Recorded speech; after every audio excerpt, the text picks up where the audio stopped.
Hello students, good morning. How are you all? I hope you all are fit and fine and enjoying and learning the video. I am Reema Chauhan from Best English School and today we are going with Hindi subject in 5th standard. In previous video, we are completed chapter number 4 Nanha Fanhar and today we are going with new chapter जहाँ चाह वहाँ राह। Students, यहाँ पे एक girl की story बताई गई है जो हम लेसन में पढ़ने जा रहे हैं। So let's start our new chapter. मलमली धोती का बादामी रंग खिल उठा था, किनारों पर कसूतों के टाँकों से पिरोई हुई बैल थी, पल्लू पर भरवा टाँके अपना कमाल दिखा रहे थे। सुनहरे रूपहले बेल बूटों से जान आ गई थी मलमल में।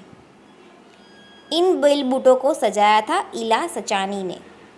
इला की हिम्मत की अनोखी मिसाल है ये कढ़ाई के नमूने। सी, यहाँ पे किसी गर्ल की बात की गई है कि जो कपड़े पे, मतलब कि मलमल एक कपड़ा होता है जिसको वेलवेट भी आप बोल सकते हो, तो उस कपड़ों पे वो क्या करती है, कढ़ाई करती है। सी, आप पिक्चर में देख पा रहे होंगे स्क्रीन पे कि एक गर्ल है, इसका नाम है ईला। वो अपने पैरों से कढ़ाई कर रही है मलमल के कपड़े पे, है ना।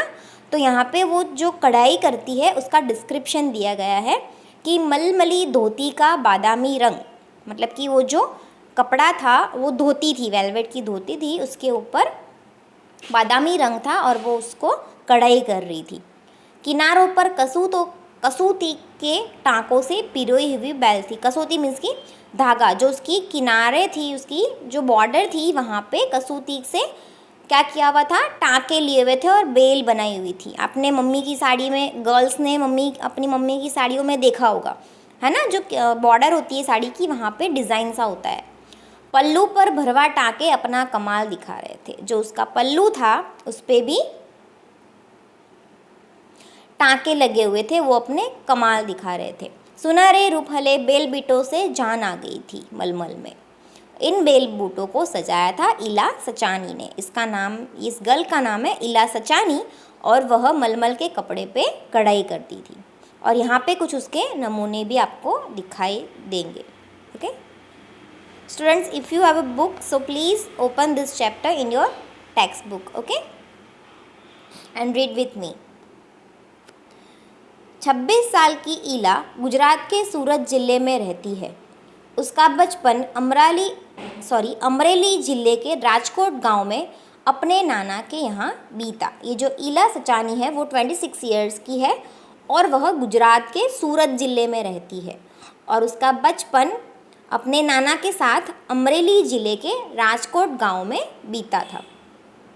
सांझ होते ही मोहल्ले के बच्चे घरों से बाहर आ जाते। कुछ मिट्टी में आड़ी तिरछी लकीरें खींचते, कुछ कनेर के पत्तों से पिटपिटी बजाते, कुछ गिट्टे खेलते, कुछ इधर उधर से टूटे फूटे घड़ों के ठिकरे बटोर कर पिट्ठू खेलते। सी, यहाँ पे जो बच्चे खेलते थे, जो गेम्स, उसका बताया गया है कि वो बच्चे क्या क्या खेलते थे। जब शाम होती थी तो वो बच्चे घर से बाहर आ जाते थे और कोई मिट्टी में आड़ी तिरछी लाइनें खींच के खेलता था, तो कोई कनेर के पत्तों से पिटपिटी मीन्स की पिपुड़ी, जो ऐसे लीव्स होते हैं पेड़ के, कनेर एक लीव्स का नेम है, तो उससे वो पिटपिटी बजाते, मतलब कि ऐसी सीटी जैसी वॉल्यूम निकलती थी उसमें से। कुछ गिट्टे खेलते, कुछ इधर उधर से टूटे फूटे घड़ों के ठिकरे बटर कर पिट्ठू खेलते। पहले के ज़माने में गर्ल्स मट्टी, जो घड़े होते हैं ना, वो टूट जाते हैं तो उसके ठिकरे बन जाते हैं। ठिकरे मीन्स की टुकड़े, उसके जो घड़ा टूट जाता है उसके टुकड़े, और फिर वो उसको बटोर कर, मतलब कि उससे पिट्ठू खेलते थे। पिट्ठू भी एक गेम है। स्क्वायर या तो रेक्टेंगल शेप में खाने पाड़ के बॉक्सेस बना के और उसमें ऐसे वो घड़े का टुकड़ा फेंको, फिर जंप करके वो टुकड़ा लेके जंप करके रिटर्न आओ, ऐसी गेम है जो पहले लोग खेलते थे। जब इन खेलों से मन भर जाता तो पेड़ की डालियों पर झूला डालकर ऊंची ऊंची पैंगे लेते और ऊंचे स्वर में एक साथ गाते, कच्चे नीम की निबोड़ी सावन जल्दी अयो रे। जब सब बच्चों का इन डिफरेंट टाइप्स के गेम से मन भर जाता तो वो लोग क्या करते, जो वहाँ पे पेड़ था उसकी डालियों पे वो लोग झूलते थे और गाना गाते थे एक साथ। क्या गाना गाते थे? कच्चे नीम की निबोड़ी सावन जल्दी अइयो रे, मतलब कि वो बारिश को बुला रहे, है ना, झूलते झूलते। ईला गाने में तो उनका साथ देती पर उनके साथ पैंगे नहीं ले पाती। रस्सी पकड़ने को हाथ बढ़ाती मगर हाथ तो उठते ही नहीं थे। वह चुपचाप एक किनारे बैठ जाती। मन ही मन सोचती, मैं भी ऐसा कुछ क्यों नहीं कर पाती हूँ। जो ईला है, ईला सचानी, हमने आगे के पिक्चर में देखा जो गर्ल, उसकी बात है कि वो गाने में तो साथ दे देती थी पर वो झूल नहीं पाती थी, पैंगे नहीं ले पाती थी, मतलब कि झूला नहीं झूल पाती थी। रस्सी पकड़ने के लिए वो अपना हाथ तो बढ़ाती थी पर उसके हाथ उठते ही नहीं थे। फिर वो चुपचाप एक तरफ जाके बैठ जाती थी और मन ही मन वो सोचती रहती थी कि मैं क्यों ऐसा नहीं कर पाती हूँ। वो क्यों नहीं कर पाती? बिकॉज वो हैंडीकैप है ना। उसके हैंड्स आपको पिक्चर में दिख रहे होंगे कैसे है, तो वो कैसे अपने हाथ बढ़ाएगी और झूला झूलेगी, है ना। इसलिए वो मन ही मन सोचती थी कि मैं ऐसा क्यों नहीं कर पाती हूँ।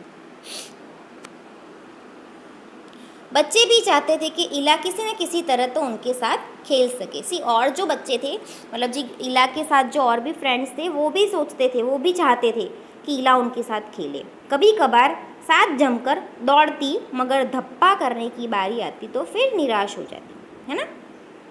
वो क्या करती, अपने फ्रेंड्स के साथ कभी कभार जमकर दौड़ती भी थी पर जब धप्पा करने की बारी आती तो फिर वो निराश हो जाती, क्योंकि उसके हैंड्स ही काम नहीं करते थे, है ना।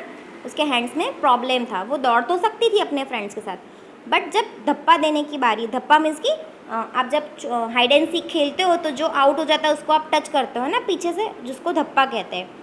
तो जब वो चीज़ की बारी आती तो वो नहीं कर पाती थी, बिकॉज उसके हैंड्स वर्क नहीं करते थे। हाथ ही नहीं उठेंगे तो धप्पा कैसे देगी? मैंने आपको बताया ना, उसके हैंड्स ही वर्क नहीं करते थे, तो वो कैसे धप्पा देगी, है ना। वह बहुत कोशिश करती पर उसके हाथों ने तो जैसे उसका साथ न देने की ठान रखी हो। ईला ने अपने हाथों की इस जिद को एक चुनौती माना। वो हैंडीकैप होने के बावजूद भी वो बहुत ही कोशिश करती थी, बट उसके हाथों ने तो ठान रखा था कि उसको कभी साथ नहीं देंगे, है ना। और ईला ने अपने इन हाथों की कमज़ोरी को चुनौती मान रखा था, मतलब कि एक चैलेंज टाइप माना था कि मैं कोई भी चीज़ ऐसे कैसे हो सकता है मैं नहीं कर सकती। तो उसने अपने हाथों को चैलेंज मान लिया था और वो हर चीज़ की कोशिश करती रहती थी। उसने वह सब अपने पैरों से करना सीखा जो हम हाथों से नहीं करते। इतनी ब्रिलियंट गर्ल है, उसने अपने हाथ नहीं है, उसके हाथ वर्क नहीं कर रहे हैं, उस बात को उसने एक चैलेंज समझ लिया। और हम जो काम हाथ से करते हैं वो सारे काम वह अपने पैर से करने लग गई। दाल भात खाना, दूसरों के बाल बनाना, फर्श बुहारना, कपड़े धोना, तरकारी काटना, यहाँ की तख्ती पर लिखना भी उसने एक स्कूल में दाखिला भी ले लिया। जो काम आप लोग अपने हैंड से करते हो वो सारे काम ईला ने अपने लेग से करना स्टार्ट किया। दाल चावल खाना, किसी और के बाल बनाना, फर्श सफाई करना, कपड़े धोना, सब्जी काटना, तरकारी इट मीन्स की सब्जी काटना, तख्ती पर लिखना। तख्ती मीन्स की स्लेट पेन, जिसको जैसे कि बोर्ड टाइप सा होता है, इसमें आप पेन से लिख पाते हो, जो मिट्टी की पेन आती है, शायद आपने यूज़ करी हो, मैंने तो करी है, जिसको आप तख्ती, स्लेट, पाटी कुछ भी बोल सकते हो। तो उस पर वो अपने पैरों से लिखती थी। आप जो भी काम अपने हाथों से करते हो वो सारे काम ईला ने अपने पैरों से करना स्टार्ट किया, क्योंकि उसने चैलेंज दिया था अपने हैंड्स को, है ना। उसने ईला के हैंड्स ने ठान रखी थी कि वो कोई भी काम नहीं करने देंगे, बट ईला ने क्या किया, हाथों की इसी जिद को अपनी चैलेंज माना, है ना। उसने एक स्कूल में भी एडमिशन लिया। दाखिला मिलने में भी उसे परेशानी हुई। उसको एडमिशन मिलने में भी बहुत सारी प्रॉब्लम्स क्रिएट हुई। कहीं तो उसकी सुरक्षा को लेकर चिंता थी, कहीं उसके काम करने की गति को लेकर। क्या हुआ, कहीं स्कूलों में ऐसा सोचा जा रहा था कि इसकी सुरक्षा, मतलब कि इसको कौन सुरक्षा देगा, है ना। ये लोग ऐसे सोच रहे थे। कोई स्कूल वाले ऐसे सोच रहे थे कि ये बहुत स्लोली काम करती है, किसी काम को तो वह इतनी फुर्ती से कर जाती कि देखने वाले दंग रह जाते। पर किसी किसी काम में थोड़ी बहुत परेशानी तो आती ही थी। कई काम ऐसे थे जो इला बहुत जल्दी से कर लेती और बाकी लोग उसको देखकर दंग रह जाते। फुर्ती से करना मतलब जल्दी से कोई काम करना, और कहीं कामों में उसको थोड़ी सी परेशानी होती थी। परेशानियों के आगे घुटने टेकने वाली नहीं थी। उसने 10वीं कक्षा तक पढ़ाई की। सी, वो प्रॉब्लम्स के आगे बो डाउन करने वाली नहीं थी, मतलब कि वो परेशानी को घुटने नहीं टेकने वाली थी। उसने 10th तक पढ़ाई कर ली ऐसे ही ऐसे। वह 10वीं की परीक्षा पास नहीं कर पाई। इला को यह मालूम न था कि परीक्षा के लिए उसे अतिरिक्त समय मिल सकता है। उसे ऐसे व्यक्ति की सुविधा भी मिल सकती थी जो परीक्षा में उसके लिए लिखने का काम कर सके। सी, वो 10th की एग्ज़ाम में पास नहीं हो पाई क्योंकि उसको पता नहीं था कि उसमें बहुत ही कम समय मिलता है ना। 10th की एग्ज़ाम में जब आप पेपर लिखने जाओगे तो आपको मैक्सिमम 3 आवर्स मिलते हैं जिसमें आपको अपना पेपर कंप्लीट करना होता है। तो उसको ये नहीं पता था कि मुझे ये कम समय मिलेगा पेपर लिखने के लिए, और उसको ये भी नहीं पता था कि मैं किसी राइटर बिठा सकती हूँ। इट मीन्स कि जब आप कोई प्रॉब्लम में हो या तो आप हैंडीकैप हो तो आप अपने पास किसी और इंसान को बिठा सकते हो।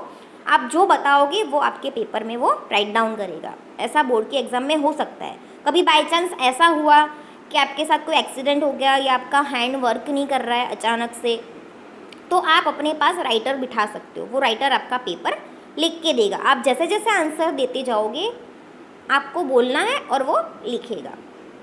यह जानकारी इला को समय रहते मिल जाती तो कितना अच्छा रहता। उसे इस बात का दुख है। सी, इला ये सोच रही थी कि ये जानकारी मुझे पहले मिल जाती तो मेरे लिए बहुत ही अच्छा रहता। उसको इस बात का दुख था। पर यहाँ आकर सब कुछ ख़त्म तो नहीं हो जाता ना। सी, 10th की एग्ज़ाम में फेल हो गई उसका मतलब ये तो नहीं कि सब कुछ ख़त्म हो गया है ना। उसकी आगे और भी कहानी है। उसकी माँ और दादी कसीदाकारी करती थी। वह उन्हें सुई में रेशम पिरोने से लेकर बूटियाँ उकेरते हुए देखती। सी, इला की मम्मा और उनकी दादी कसीदाकारी का काम करती थी, मतलब कि हैंडवर्क है ना, जो मम्मी की साड़ियों में होता है वो। तो उनकी माँ और दादी ये काम करती थी, तो वह उन्हें सुई में धागा पराते हुए और बूटियाँ उकेरते हुए देखती थी। न जाने कब उसने कशीदाकारी करने की ठान ली। यहाँ भी उसने अपने पैर के अंगूठे का सहारा लिया। सी, क्या हुआ? उसने देखते ही देखते न जाने कब ये हैंडवर्क का काम सीख लिया, और उसमें भी उसने अपने पैर का ही यूज़ किया है ना, क्योंकि उसके हैंड तो वर्क ही नहीं करते थे, वो हर जगह अपने पैरों से ही काम करती थी। तो इस काम में भी उसने अपने पैरों के अंगूठे का सहारा लिया। दोनों अंगूठे के बीच सुई थामकर कच्चा रेशम पिरोना कोई आसान काम नहीं था, पर कहते हैं ना, जहाँ चाह वहाँ राह। सी, कभी आप ट्राई मारना अपने पैरों के दोनों अंगूठे के बीच में सुई लगाकर और काम करना, देखना होता है आपसे। इट इज़ नॉट ईजी है ना। तो वो भी अपने पैरों के अंगूठे में सुई पिरोती, मतलब कि दोनों अंगूठे के बीच में सुई लगाकर, और वह क्या करती? कसीदाकारी करती। पर ये उसके लिए आसान नहीं था। पर कहते हैं ना, जहाँ चाह वहाँ राह। सी, हमारा जो लेसन का हेडिंग है वो आपको यहाँ दिखने में आ रहा है ना, जहाँ चाह वहाँ राह। उसके विश्वास और धैर्य ने कुदरत को भी झुठला दिया। 15-16 साल की होते होते इला काठियावाड़ी कसीदाकारी में माहिर हो चुकी थी। किस वस्त्र पर किस तरीके नमूने बनाए जाए, कौन से रंगों से कौन सा नमूना खिल उठेगा और टाँके कौन से लगे, यह सब समझ गई थी। सी, 15-16 साल की उम्र में, मतलब कि जब उसने 10th फेल हुआ, वो 10th में फेल हुई, उसके बाद उसने इतनी मेहनत करी कशीदाकारी में और वो सब कुछ अच्छे से सीख गई। वह काठियावाड़ी कसीदेकारी बहुत ही अच्छे से सीख गई अपनी मम्मा और दादी से। एक समय ऐसा भी आया, अब उसके द्वारा काढ़े गए परिधानों की प्रदर्शनी लगी। इट मीन्स कि इसका एग्जीबिशन भी होने लग गया। वो जो कढ़ाई बनाती थी जिन कपड़ों पे, उसका एग्जीबिशन भी लगने लग गया। इन परिधानों में काठियावाड़ के साथ साथ लखनऊ और बंगाल भी झलक रहा था। इला ने काठियावाड़ी टाँकों के साथ साथ और कई टाँके भी इस्तेमाल किए थे। सी, उसने सिर्फ काठियावाड़ी कशीदेकारी भी नहीं, पर लखनऊ और बंगाल की भी उसने उस कपड़ों में झलक दिखाई थी। उसने और भी टाँके सीखे थे। पत्तियों को चिकनकारी से सजाया था, डंडियों को कांथा से उभारा था, पशु पक्षियों को ज्यामितीय आकृतियों को कसूती और जंजीर से उठा रखा था। सी, ये जो सब है वो टाइप्स है कशीदेकारी करने की। कौन कौन सी आपको यहाँ पे दिख रहा है? पत्तियों को चिकनकारी से, सबसे पहले तो उसने सीखा कशीदेकारी, फिर यहाँ पे बताया गया है चिकनकारी, काथा, ज्यामितीय आकृति और जंजीर और कसूती। ये सारी जो है वो टाँके लेने की टाइप्स है। पारंपरिक डिज़ाइन में यहाँ नवीनता सभी को बहुत भाई। इला के पांव अब रुकते नहीं हैं, आंखों में चमक, होठों पर मुस्कान और अनूठा विश्वास लिए वह सुनहरी रूपली बूटियाँ उकेरते थकती नहीं है। सी, इसको बहुत ही ब्रिलियंट गर्ल है वो, अब ये काम करने में उसके पांव रुकते ही नहीं है। उसकी आंखों में एक चमक है अनोखी सी और उसकी होठों पे मुस्कान रहती है और उसका जो विश्वास है वो सुनहरी रूपलिया बूटी उकेरते हुए थकते नहीं है। सी, ये कितनी, इसके पास हैंड्स नहीं है बट जो इसने जो अपने आप से चैलेंज दी थी वो उसको बहुत ही आगे ले गई है ना स्टूडेंट्स। देखो यहाँ पे आपको दिख रहा है, बहुत ही ब्रिलियंट गर्ल है, इसीलिए इस चैप्टर का नाम है जहाँ चाह रहा वहाँ राह। जो कुछ भी है वो हम में ही है, हमारा एक लाइफ का गोल होना चाहिए और उसको हमें कंप्लीट करना ही है, चाहे कुछ भी हो जाए। सी, इसके पास हैंड्स नहीं थे बट ये इतनी फेमस हो गई कि इसके जो नमूने ये बनाती थी वर्क करके वो फेमस हो गए, उसके एग्जीबिशन लगते थे, है ना। Okay then students, next time हम मिलेंगे इसके क्वेश्चन आंसर्स के साथ। जब तक आपको क्या करना है, ये स्टोरी 2 टाइम लाउडली रीड करनी है। Okay, stay home, stay safe, thank you, have a nice day.